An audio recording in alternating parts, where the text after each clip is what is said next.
Good morning. It's Tuesday, August 11th, 9:30 a.m. It is a National Presidential Joke Day. I don't know any, or none that I can repeat publicly, so if you all please rise and join us in the Pledge of Allegiance. I pledge allegiance to the flag of the United States of America and to the republic for which it stands, one nation, under God, indivisible, with liberty and justice for all. Start with a prayer, please. Heavenly Father, we beseech your divine guidance in this meeting. Keep us ever mindful of our obligation. Grant us, dear Lord, wisdom, tolerance, and courage, that we may well serve our county and fulfill our trust. Amen. Amen. All right, we have minutes. I move to approve the minutes of the August 7, 2026 Commissioners meeting. I will second that. Roll call, please. Harrison? Yes. Hambley? Yes, all right. Is there any public comment regarding any of our pending resolutions? We'll have public comment later on for everything else, but no public comment. We'll move on to the resolutions. Josh, for the County Engineer's Office. Okay, we just have one resolution today. That's a $24,000 reduction in our Columbia Road paving project. And then we also had, for the week of July 30th, I believe it was 56 total permits that were issued. Move to approve. Second the motion. Any discussion? Roll call, please. Harrison? Yes. Hambley? Yes. Very good. Thanks, Josh. Thanks. Thank Have you. a good one. Sanitary Engineer Jeremy Simcoe. Good morning, everyone. Good morning. Two resolutions for consideration today. The first is authorizing the sanitary engineer to release escrow funds to Landmark Structures LLC for the Substation Road Elevated Water Storage Tank Project. And the second is authorizing change order number 4 for the Substation Road Elevated Water Storage Tank Project. Move to approve both resolutions. I will second the motion. Any discussion? Roll call, please. Harrison? Yes. Hambley? Yes. Thank All right, very good. Thank you. And we will be discussing, there was a massive break over in Chippewa area. We'll be discussing that during our discussion session, or public, just to let you know. Next, we have Holly Murin, our Human Resources Director. Good morning. Good morning. On our personnel changes resolution today, we have 2 new hires, 1 in sanitary and 1 in commissioners, 23 rate increases, 2 in maintenance, 4 at senior and adult services, and 17 at county home, 2 rate corrections at county home, 2 resignations at job and family services, and 1 disability retirement and maintenance. Move to approve. Second the motion. Any discussion? Roll call, please. Harrison? Yes. Hambley? Yes. Thank you. All right, very good. Brett Thomas, our Finance Director. Good morning. Good morning, Commissioners. I have 8 for you today. No Our presidential joke. Oh. I thought you had one. Okay. Oh, No, Aaron. No. you don't want my presidential Okay. No. joke. Okay. Like I said, none wait. It's sitting in office. Isaiah, no. Okay, go ahead. The first are transfers. We have nothing that's abnormal right now. We have print shop revenue for the amount of $5,292.17. Our second resolution is an approval for the Family First Council and Alternative Paths. This amount is for $58,000 for the year. Our third resolution is approval of an agreement for intake and referral services coordinator. There's a whole lot of Family First Council agreements this time. For Family First Council and Catholic Charities in the amount of $273,500. Our fourth resolution is an agreement between the Medina Family First Council and the County Health Department. This is an agreement for $78,000 for early intervention. Our fifth resolution is an agreement for a service coordinator between the Family First Council and the Board of Developmental Disabilities, not to exceed $22,024. Our sixth resolution is an agreement for an early intervention coordination and evaluation services between the Family First Council and the Board of Developmental Disabilities, not to exceed $121,805. And then finally, we move on to expenses for county officials. We have nothing out of state this time. And finally, our weekly bills in the amount of $3,144,950.86. That's a little bit of a larger number this time because we have some capital improvements that are happening for the sanitary engineer. Move to approve the 8 resolutions. Second the motion, any discussion? Roll call, please. Harrison? Yes. Hambley? Yes. Thank you. Very good. Thank you. Next, we have Matt Springer, our County Administrator. Good morning. Good morning. One resolution, this is approving a memorandum of understanding between the Medina County Mental Health Recovery Board and McSAS, our Senior and Adult Services for mental health substance abuse prevention services. Move to approve. Second the motion, any discussion? Roll call, please. Harrison? Yes. Hambley? Yes. Thank you. All right. Next, we have a proclamation, and I'll be having Phil come up to talk about, obviously, this as well as some others. This proclamation, resolution number 260575, proclaiming August 31st, 2026 as Overdose Awareness Day in Medina County. Whereas International Overdose Awareness Day is recognized globally to acknowledge those whose lives have been lost and to raise awareness about the risks of overdose and to acknowledge the grief felt by families, friends, and communities when remembering those who have died. And whereas this day also aims to publicly challenge the stigma associated with substance abuse disorder and reminds us that no one should feel shame at the death of someone from this disease. And whereas in 2025, Medina County recorded more than 250 drug-related emergency room visits and 8 unintentional overdose deaths, shattering the lives of families and friends and devastating the community. And whereas Medina County remains committed to raising awareness surrounding overdose morbidity and mortality by reducing stigma through education, prevention, treatment, and recovery support. And whereas this day is an opportunity to stand beside those who have lost loved ones and those who are diligently working toward recovery and to remind them that they are supported, deserving of dignity and respect, and worthy of recovery. Now, therefore, be it resolved that the Board of Commissioners of Medina County, Ohio hereby proclaims August 31st, 2026 as Overdose Awareness Day in Medina County. Be it further resolved that the Board of Commissioners of Medina County, Ohio hereby offers hope to those in and seeking recovery from addiction and comfort to families, friends, and loved ones of those lost too soon. Move to approve. Second. Any discussion? Roll call, please. Harrison? Yes. Hambley? Yes, all right. Phil, and then I guess we've got others also that want to come forward? Stephanie?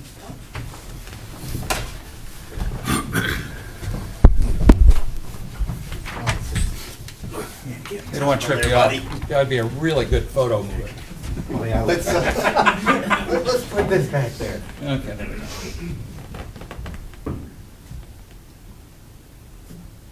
Stephanie, you're welcome to come up here if you want to take a picture. We're good. They're gonna accept for We're gonna on Photoshop behalf her in. today, yes. Okay. All I right. just meant you didn't have to sit to take the picture either. Oh, so, okay, yeah, so yeah. there, we're good. Okay, good. And you want to go ahead and? Brian? Actually, Want I'll to say just say anything, or- 1 second. Okay, all right. I can't, I have a mic here, I have to say something. First, on behalf of the Mental Health and Recovery Board, as well as Hope Recovery Community and the other individuals and community members that we run in and talk with, we sincerely appreciate the support that you all give us, as well as the community as well. I look back, 11 years I've been in this position now, and boy, has it been a change, and you're saving a lot of lives. And it really is because of Hope Recovery Community and the individuals that are out every day pounding the pavement and doing things. So that's my moment. It's all yours. Go ahead. Thank you. Hi, my name is Elizabeth Jordan, and I work at Hope Recovery Community. And I just wanted to start out by saying how grateful I am and how wonderful this is to have proclamations like this. My recovery date is February 15th, 2022. And that is all I can say is that is miraculous, because there was once a time where my life was riddled with overdose. And that is my recovery date. Now, another person I wanted to say was, his name was Nicholas William Jordan, and his date is September 18th, 2012. That is not his recovery date. That is the date he was pushed from a car in front of Akron City, and that is when he overdosed. And now I wanted to talk about that date because that date is riddled with stigma, and it's dates like we have these that we can continue to work towards ending stigma and raising overdose awareness. And so I really want to say how grateful I am for this proclamation, and hopefully we can, like I said, continue ending stigma. And yeah, so thank you. I'm eternally grateful.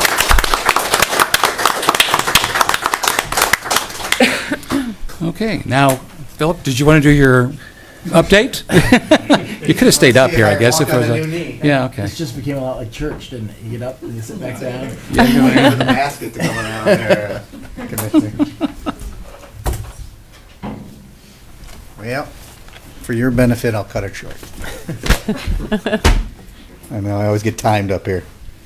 Okay, so once again, thank you for having us. I'm just going to provide the quarterly report for the Mental Health and Recovery Board with the emphasis on, because of the Human Services Levy and the funding that we receive from the county and all the residents that support it, I like to come up and report on at least more the specific what those dollars go for, because those are truly the most flexible, the most needed, and the ones that allow us to really do things that benefit specifically to Medina County. Okay, so just in recap, this is going to be for the period of April through June. We have, as the board, we have 44 supportive housing units. We also have 10 individuals that we support that are in adult care facility. The number sounds low, however, keep in mind that each of those stays is approximately $3,500 per month per individual, so it does add up. But it's important because we do see success. They're able to live independent lives as best as possible in the community, and that's really what we're here for. We continue to work with Next Step Shelter for homelessness to help them transition into housing and once again into the community as well. So we see some success there. Some of the challenges that we are seeing are forensic cases. I just keep taking over the state hospital. State hospitals, state psychiatric were primarily set up for civil individuals who, didn't necessarily have any kind of a crime or forensic issue, but unfortunately, they're starting those beds. We're losing those beds for forensics. It's just what it is. And then what happens there is that we are tasked with identifying finances, funding, and getting and helping these individuals go into more private psychiatric hospitalizations. So we continue to work with the state on that, and they're very receptive, and they understand that's just the issues that's going on there. With those forensic cases, the number that are in the jail increase as well, and that requires, once again, us to work with Alternative Paths as our forensic monitor to provide them with resources in order to transition them, get them the assessments that they need, and once again, to kind of go out and live a full life. So just kind of moving over to agency data. So the three that I mainly report on, Alternative Paths, Ohio Guidestone, Catholic Charities. They have several different locations around the county to make transportation less of a barrier. And they also, some of the agencies do provide services within the home or other areas that are more conducive for the family. So in April through June, those three agencies served 7,189 total clients. 91% of those were adults, 9% were youth. Of those, 1,771, or 27% of the adults, and 221, or 37% of the youth, were receiving psychiatric services. That's important because that's the highest level of care that you can do outside of an inpatient facility, if you will. Also, the Human Services Levy helps us to fund some unfunded gaps. So, for example, this county has the 24/7 Crisis and Behavioral Health Line. In addition, there's a 988 system that's out there as well. So individuals have a choice. But right now, so there are more individuals contacting our 24/7 behavioral health. It is really 10 to 1 at this point, and we keep monitoring that situation. As 988 maybe becomes more popular and it starts to really relate to our county services and stuff, maybe we can kind of taper off that 24/7. But right now we're in the process, or we're really have to fund that hotline as well. So for example, there were 714 crisis engagements through that hotline in that quarter of that period. 52 individuals verbalized suicidal thoughts, and 90 referrals were made directly from law enforcement or intervention. So law enforcement are using that behavioral health crisis line. Unfortunately, the loss of the local outreach to suicide survivors team was dispatched 6 times. And just keep in mind that we send that team out there because individuals who are related or family members of somebody who commits suicide or takes their own life are extremely high risk of doing it themselves. So we go out there and make contact and provide any support that is needed. The levy also helps us with recovery supports. I have my the audience there. That's good. Hope Recovery Community is our premier, if you will. I mean, recovery supports. You've heard it. You've seen it. They had Secretary Kennedy coming in as well. So they're not only do good work here in Medina County, they do it across the state, and they're recognized as even federal. I mean, there's no stopping, and that's really a testament for even your courage to come out and tell your story, and just to hold that hand and say, hey, here, we're here. What can we do? And the many tracks and the diversification, you know, all of that good stuff. So anyway, they operate 365 days a year. Their Hope Link program had 199 calls during that reported period. They have 10 certified peer recovery supports, and at the Hope Recovery Community. Ohio Guidestone has 4 at this point. Hope Recovery Community, they do peer support in the jail. And once again, that's just critical. You have individuals, especially with our forensic monitoring and things like that, that are in the jail. Let's get them connected. Let's have that transition back into the community as seamless as possible and less scary, if you will, and very supportive. So we do appreciate that. During this report, Hope Recovery Community linked 102 individuals to detox, residential treatment, or recovery housing. And when insurance doesn't cover that, the Mental Health and Recovery Board covers that. Now, I don't want to oversimplify it. This is really a unique situation, especially around other boards in the state. We contract with providers, Alternative Paths, Ohio Guidestone. We provide them funding. They have that experience. They are the ones that traditionally would have gone and worked with individuals to get into detox and get it. But because of Hope Recovery Community and what they've done and how they've established, and really, you hear actions speak louder than words, what they do. We've entrusted them. So technically, they are our gatekeeper. And Ohio Guidestone and all the other agencies will refer because they have that connection.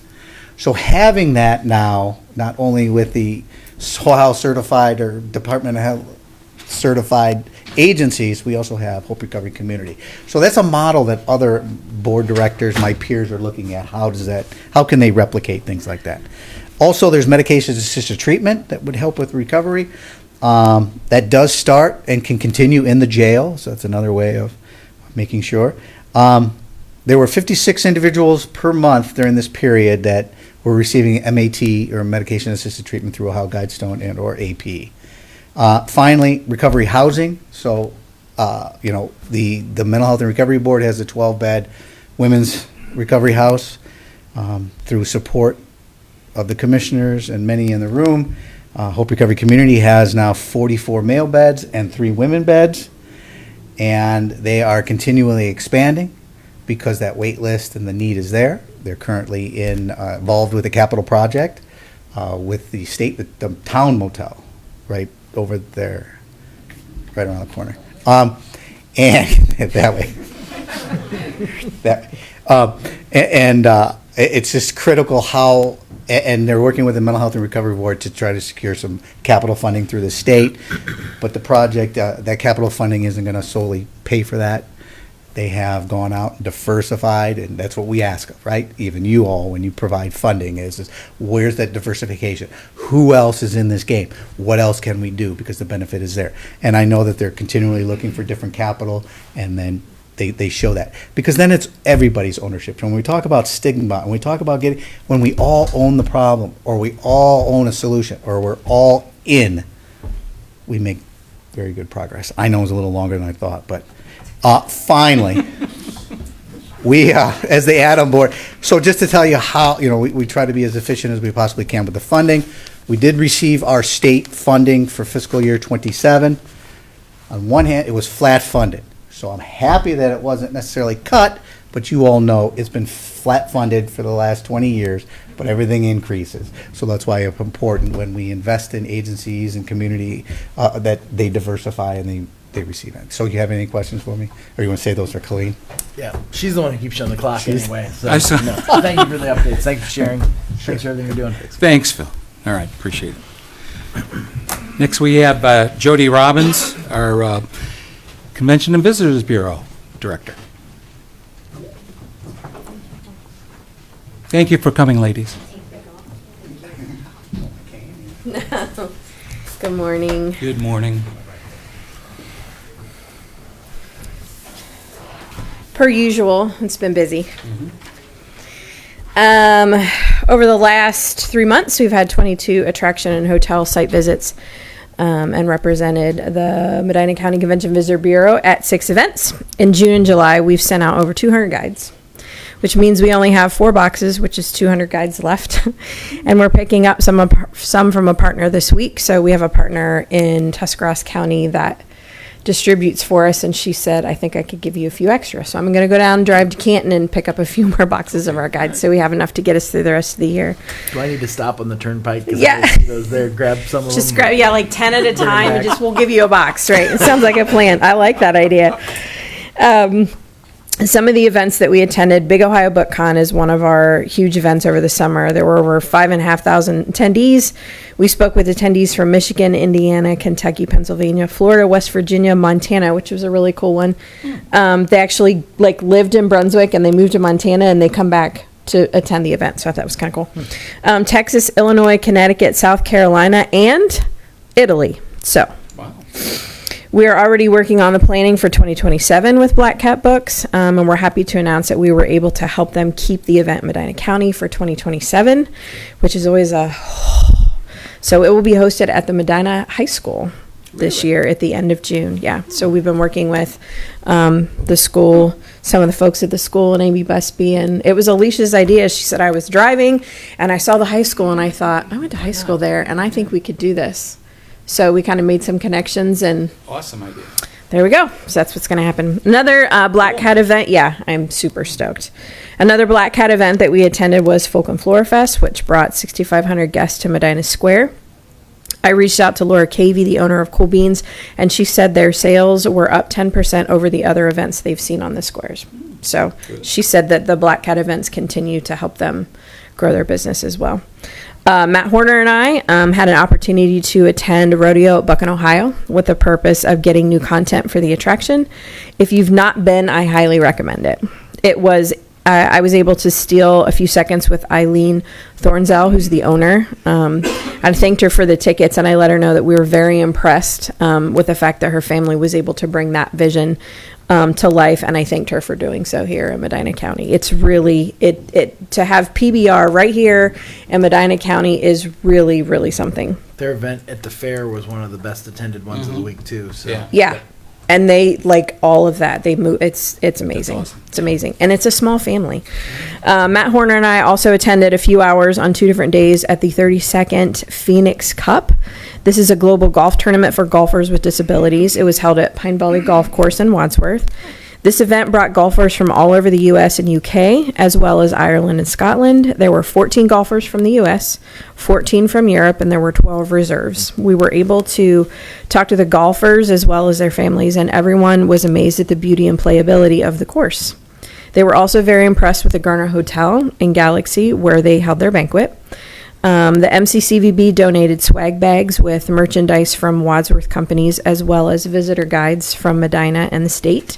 An interesting fact, this tournament was held at the renowned St. Andrews Links in Scotland 2 years ago, and they were still impressed with Medina County. So this group plans to spend more time in Northeast Ohio in the future, and we hope to be part of their plans to return. I was able to attend the Ohio Travel Association Board Governance Training and learned a few great takeaways that I think will enhance the MCCVB board.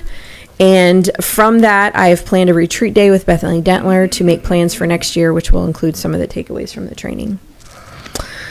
The MCCVB just completed a 5-series marketing video promotion project that has been a year in the making. We now have videos to promote Medina County events, family fun, date night and girls trips, car shows, and business travel and meetings.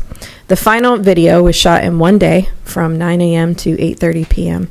and was a video of Matt and I promoting the county in an informational format that spoke specifically to what Matt and I do in and day out. They will be released in the coming weeks. As part of this project, we had a 30-second video created to play before family movies in cinemas of our choice, including Toledo, Youngstown, Buffalo, and Pittsburgh area theaters. And for the first weekend of the Spider-Man movie, the statistics show that there were over 18,000 views of our family commercial. And to solidify the stat, we had visitor guides request to back that up for people in those areas. So there was a boost in people from New York, people from Pittsburgh. And I'm actually I know it's so funny when that happens. I'm actually headed to Pittsburgh this weekend for a children's festival that they're having. So I'm hoping we're gonna take some Drew Aller gear with us. It'll be good. Finally, we held our annual stakeholder event on July 9th. We had over 60 attendees representing over 35 businesses and organizations all over the county, including some of our crucial partners. We were hosted by Casa Noel in their Hideaway patio. We released the 2025, I'm going to pass these down for you guys. We did a study with Tourism Economics, and this was their 2025 data that they shared with us. As you can see, I feel like the number that's most important to me is the economic impact, which is up in the far left. And then just as important is that per household impact that shows that the efforts of the Medina County CVB put $657 back into the pockets of every household in Medina County so that they can then enjoy going out to eat and going to attractions and activities like that. Later this week, in collaboration with the Medina County Economic Development Corporation, we will be having a mini stakeholder meeting for our manufacturing community to talk about a new section in our visitor's guide that will serve as a recruitment tool for manufacturers and business. So when Mr. Gersbacher saw our guide last year, his comment was every business in Medina County needs to use this guide to recruit people. So we're doing that. We're going to put an economic development section in there that speaks to, housing, development, safety, all of those sorts of education, all those sorts of things. This new edition of our guide will serve to further our economic development and tourism alignment efforts by offering readers a chance to understand how they could live like the locals. And then, in honor of National Golf Month being in August, we're happy to announce that our first ever golf guide will go to print at the end of this week. So this has kind of been a pet project for Matt. He's worked really hard on that and kind of collaborated with all of our amazing golf courses. So be looking for that to be out and be live. And that's my report. I'm sure that was a pretty big sacrifice for Matt to interact. It was hard. With those golf courses. I told him, I'm like, why are you in the office? You need to be golfing. We actually paid him to do this. Right? That's pretty. Right? It's great to have a job you love, right? Thanks for all your work. Good job, both of you. Excellent. Superb. I'm really impressed. 451 million of direct visitor spending. 451. Yeah. Wow. All right. Awesome. Thank you so much. Yeah. Good job. Open up now for public comment. Any public comment? All right, we'll go ahead and go to discussion session. I do need to read the, we did have a notice of a liquor permit filing, new liquor permit filing. Commissioners received notice of a new liquor permit request from Ohio CVS Stores, LLC DBA as CVS Pharmacy 4057, located 9th West 130th Street, Hinckley Township, Hinckley, Ohio. This is for C2 and C1 permit classes. This is just for public, for record. So, all right. Seeing nothing, we'll open up for discussion. And Jeremy, you're first and foremost. All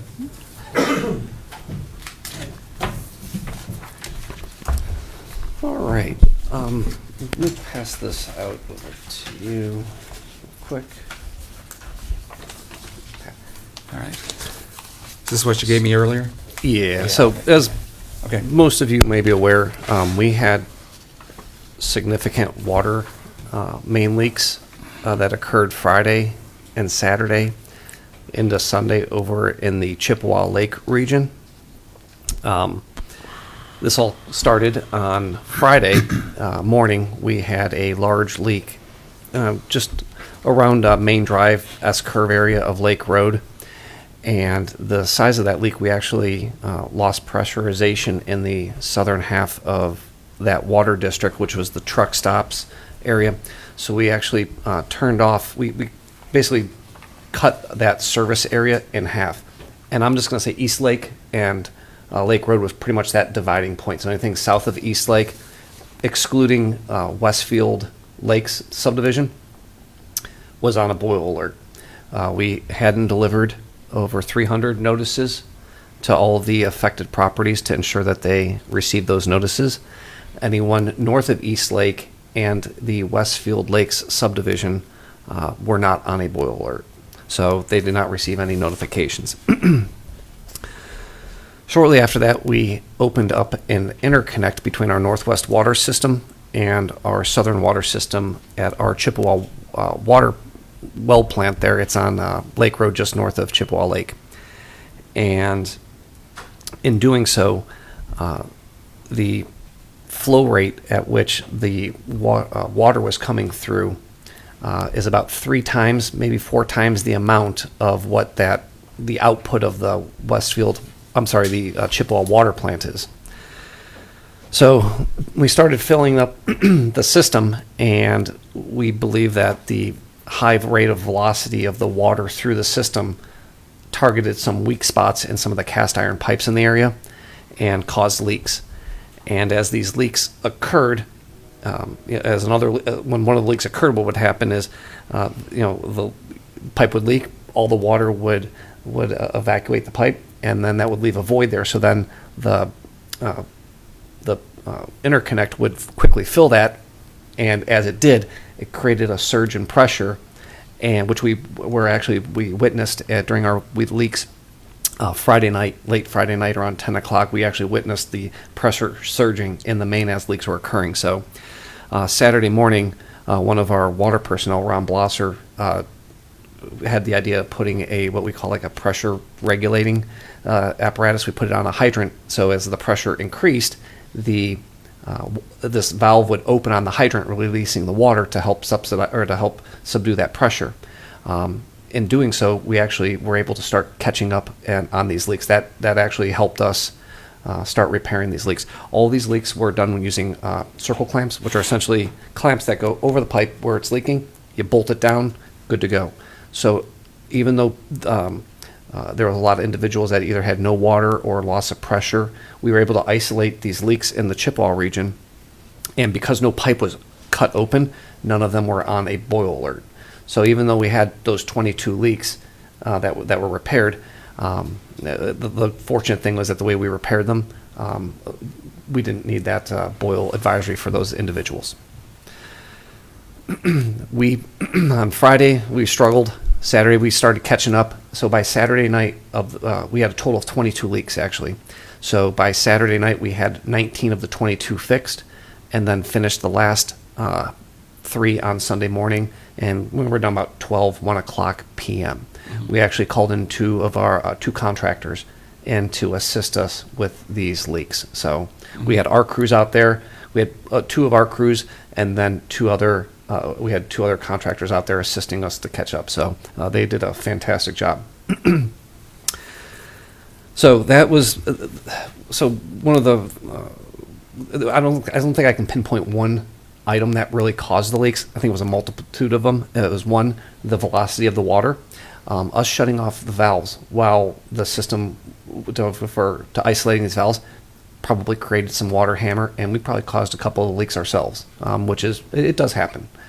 And the third is that there was air that got into the line, so that air dissipating during these leaks and stuff caused I'm going to call shock waves or pulses of pressure that also targeted the weak points of pipe and caused the leak. So those are the 3 items that I would.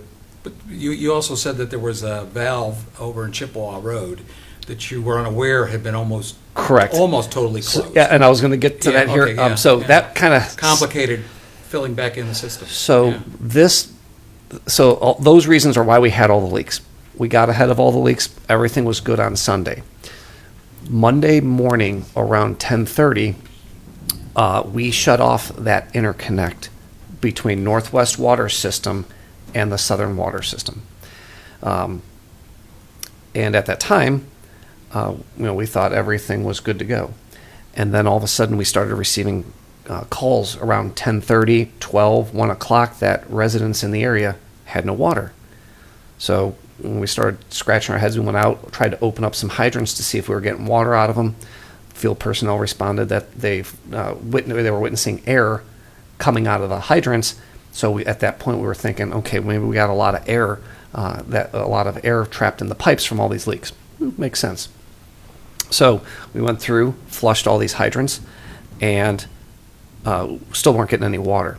We had water over by Lelore, which is in the northwest section of Chippewa Lake, but it's also the lowest section. So what was happening is all that water was draining to that area. So they had water, but anything went up higher in the elevations did not. So Dave Broder, our maintenance foreman supervisor, he went out to Ryan Road's water tower, which is one of the towers that feeds this portion of the water district. And so he started there opening hydrants and started working his way west down Chippewa Road, and got to a line valve, or the hydrant east of the railroad tracks over there. Good. Once he got to the hydrant over at the intersection of Ryan, Lake Road, and Chippewa, yeah. the hydrant there, he wasn't getting any water out of that. So from that point, he walked back east. We found a 6-inch valve. This 6-inch valve, as a part of our water replacement project on Chippewa Road, we have a 12-inch line and a 6-inch line. And right now we're diverting around the 12-inch line so we can replace it. It's in a steel casing pipe under the railroad. So we basically created a diversion around it to keep water moving. The valve on the west end, we believe, was mostly closed. It was open enough that when we had the interconnect open, it could push water through that opening and start filling Ryan Tower, but it wasn't open enough. The flow rate coming back through it from Ryan Tower back into the system was not as great, so it was just trickling water into the system. So that essentially we ran out of water. So once he opened up that valve, the system pressurized, and we haven't had any issues since. So that valve was installed on July 29th. So that valve has been in that mostly closed position since that time. And it was just overlooked when it was installed, I believe. So Is it possible that that valve couldn't have been affected by the pressure that was in the system? No, So that no. was the condition of it. it was how it was left after it was installed. Yeah. And we didn't know this because Speedway Tower, the one we lost during that big leak, was actually, so Ryan and Speedway are two different towers, one in the same district, but they operate together in tandem, right? So that Speedway Tower was essentially providing service from the truck stops all the way north to Chippewa Road. Yeah. And we didn't know any different because everything was fine. But once we cut that district in half due to that water main break, that's when we noticed these problems. So we do have contractors working on the main lines there. Correct. Within the area. Yep. And that could explain why that valve was basically left almost closed. Like I said, when it was It's installed, like it was that, yeah, probably okay. just accidentally And then left nobody closed. noticed it because everything was working fine Yep. until you had a big leak. Exactly. Yeah, got it. So that's kind of the summary that we were able to work through. Is that on the map? Is that the blue and yellow area there along Chippewa Road? Is that what that's depicting, or is that depicting something else? The blue and yellow area. Just- No. That's a future. West of Blue. That's a future connection that we're Future doing as connection. part of this new To water help line. create the loop. Got some good eyes over there. Yeah. Well, if I take my glasses off, I can see what I need to. So, I mean, I think the other thing that came up in this, and we've talked about it a little bit, but I think you had sent some emails in response to some folks who had reached out that felt like there wasn't great communication. In reading the email responses and even your summary today, that information was all fantastic information. I think what happens is people learn that some of their neighbors have an issue that's creating a boil alert or creating concerns, and then they think, well, what do we need to do? You know, if my water were off and I knew people nearby were under a boil alert, I'd probably be paranoid about that too. And so I think that drove some of the questions. But maybe you could speak to some of the information you've shared in emails related to how when that happens, and really how your team goes about communicating it, because you go out of your way to communicate the boil alerts, but you don't necessarily, at least in this instance, and I think this is kind of a learning point here, there wasn't as much proactive communication to the people who didn't have to boil their water, which I think caused some of the concern. Confusion. Yeah. And that's one of the tricky things. We have billing data for a lot of customers, but we don't have solid billing data where we can do a reverse 911 to the affected customers. We just don't have, not everyone, we don't have everyone's cell number back in 18, up to 18, we didn't accept phone numbers we didn't take phone numbers with our new accounts. So trying to backfill a lot of that data is not, hasn't been easy. Posting something on Facebook, not everybody's on Facebook or social media, or our website it can be a little tricky to not everyone comes to our website. Yep. So we felt that the best way to ensure that everyone who needed to be on a boil alert received a notice was to hand deliver to those 300 plus properties to make sure that they were aware that they were on a boil alert. If there's a way that we can improve upon and notify customers that aren't on boil alerts, or Right. get the message out there that we will hand deliver notices. If you're on a boil alert, if you're not, then you don't need to worry about it. I think the concern sometimes, because of as you said, that surge of pressure ended up being like a flushing for some of the sediment within the lines. And so people would have discolored water. That is correct. Thinking that they were on a boil alert, as opposed to, no, you didn't lose pressure, there's no E. coli or any of the bacteria or anything that would come from potentially depressurization. But yeah, the guidance we would need to how to provide people, I guess we can do a better job communicating. Yeah, you are correct. Discolored water doesn't trigger a boil alert. Yeah. A lot of times when if a line gets, we're rushing new water through and it's kind of cleaning out the line a little bit, flushing it out. There may be sediment. There could be discoloration in the way. We just advise people to run it until it's clean, but you're okay. We take public safety very seriously, and wouldn't do anything to endanger the customers. Was there any communication with the village, and it's a weekend too, so or an attempt to reach out to the village hall at Chippewa or Glory Glens? Or anything like I don't think so. We were kind of scrambling at No, that point to get a handle on this, but no, we did not. Right. I think too, it's such a great weekend, people were out. Yeah, It was yeah. Like a lot of people were not home. So fortunately, this was good weather. Mm-hmm. And I mean, if this had been the middle of a blizzard or something going on there, of course, but at this point, fortunately, it was more of an inconvenience than Right. it was a public safety, but it's one where I know absolutely we need to do a better job communicating. Right. We absolutely need to come up with a better plan and find a way to also integrate with the EMA and our emergency response plan. Yep, that was going to be my next comment too. Is that some of the tools that EMA has can certainly get that information out. I think the other positive takeaway. I think anytime something like this happens, it's a good exercise in what went well, what was effective, what was less effective, and I think the communication on this is the one that was a little bit less effective. But the other good takeaway, I think, is ours is not a system where we experience widespread issues like this frequently enough to have a great plan in place. So, but here is an opportunity to kind of work on that from here. So the next time, if there is a next time, hopefully there won't be,